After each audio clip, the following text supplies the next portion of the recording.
अचानक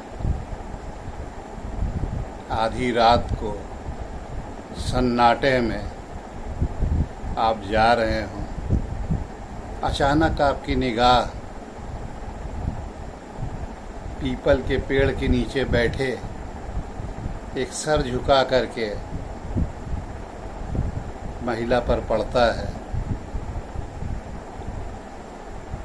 क्या रिएक्शन होगा आपका?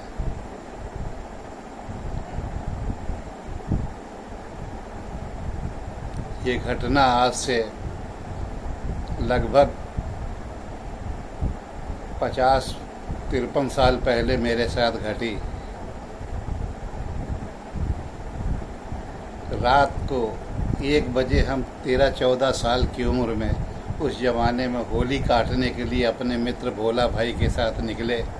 सन्नाटे में दबे पांव कुल्हाड़ी लेकर के पास में डॉक्टर मनबोधन लाल की बगिया जाने के लिए त्रिपाठी जी के चौराहा पड़ता है, उसको छोड़ करके दूसरे साइड से हम लोग बगीचे में कूदे। और जैसे ही कूदे लगता है माली को एहसास हो गया, उसने लाठी लेके खदेड़ा हम लोगों को। भागे हम लोग। अब दूसरे साइड ऊंचे side Lajpat Rai road side में उतरे, नाले में पैर चला गया। भागे।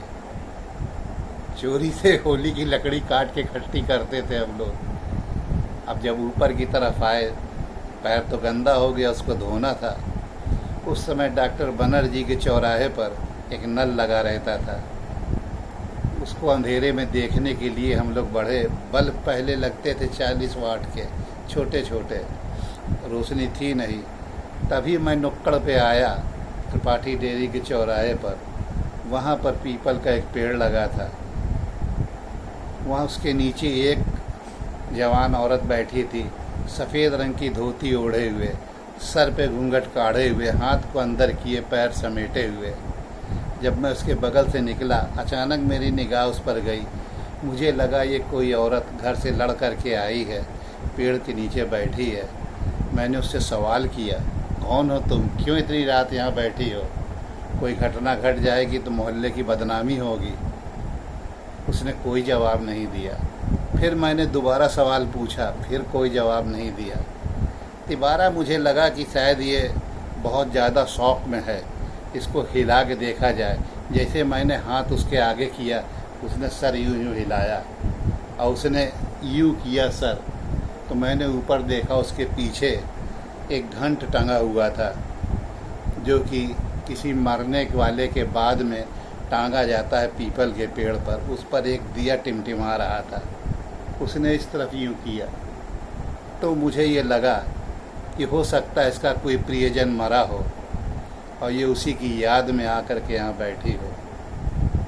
मैंने कहा, रे इतनी रात गए, चलो तुमको घर छोड़ दें, यहाँ ठीक नहीं तुम्हारा रहना। उसने ऐसे ऐसे सर हिलाया, फिर उस तरफ ऐसे किया और फिर सर नीचे किया। तभी दूसरी पटरी से मेरे मित्र की आवाज़ आई, आओ आओ, नल मिल गया, पैर धो लो। वहाँ क्या खड़े बड़बड़ा रहे हो पेड़ के नीचे? मैं दौड़ के गया, वहाँ पे अपना पैर मैंने धोया और पैर धोने के बाद उसने कहा, यहाँ से निकल लो, माली कहीं पीछे ना आ जाए, चलो भाग चलो। भाग के हम लोग आए, अपने घर चुपचाप सो गए। बात इतनी ही नहीं थी। अगले दिन मैं जब निकला तो रास्ते में मेरे मित्र का खेत पड़ता था। उस समय उसको अर्जुन का खेत बोलते थे, बनबोधन की बगिया के इस साइड वाला। मैंने उससे अर्जुन को बुला के पूछा, यार अर्जुन, कल रात को एक लड़की वहाँ पर बैठे हुए मिली थी, तुम लोग को ध्यान रखना चाहिए, ऐसे मोहल्ले में इस तरीके से कुछ घटना हो जाएगी तो बाद में बदनामी होगी।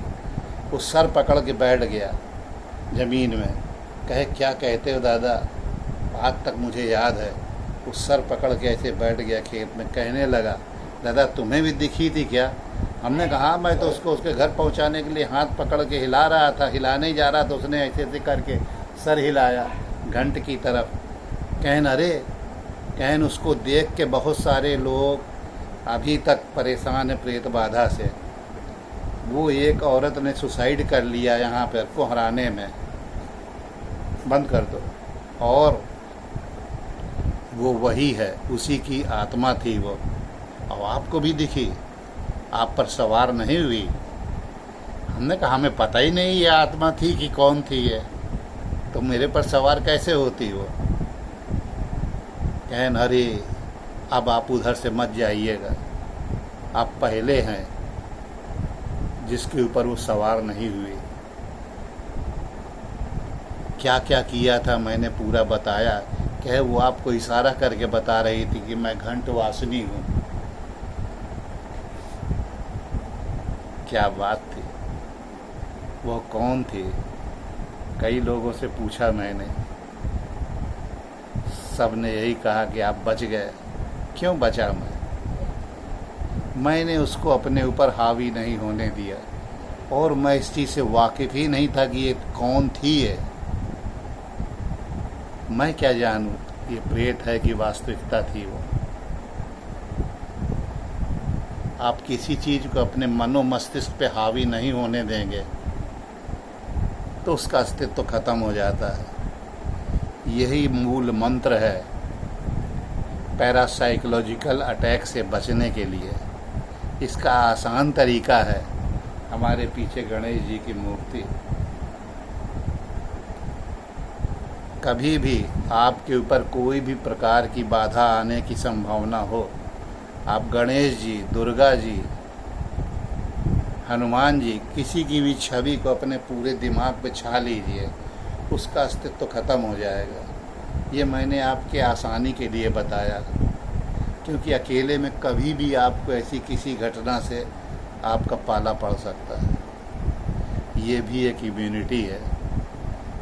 वो एक सबक था मेरी ज़िंदगी में आया, जो मैंने रात को 1 बजे देखा। अगली बार मैं आपको बताऊंगा कि मैंने 2 बजे दिन में शमशान घाट में कैसे प्रेतनी को देखा। वो भी एक अनुभव था, ये भी एक अनुभव है।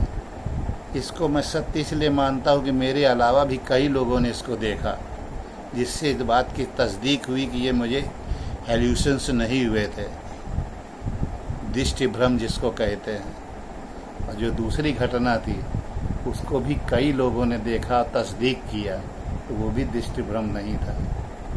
कैसे बचे इससे, ये भी इम्यूनिटी का एक चैप्टर है। इसको भी आप दिमाग में बैठा लें। अगली बार फिर मिलेंगे नए प्रेतनी के साथ।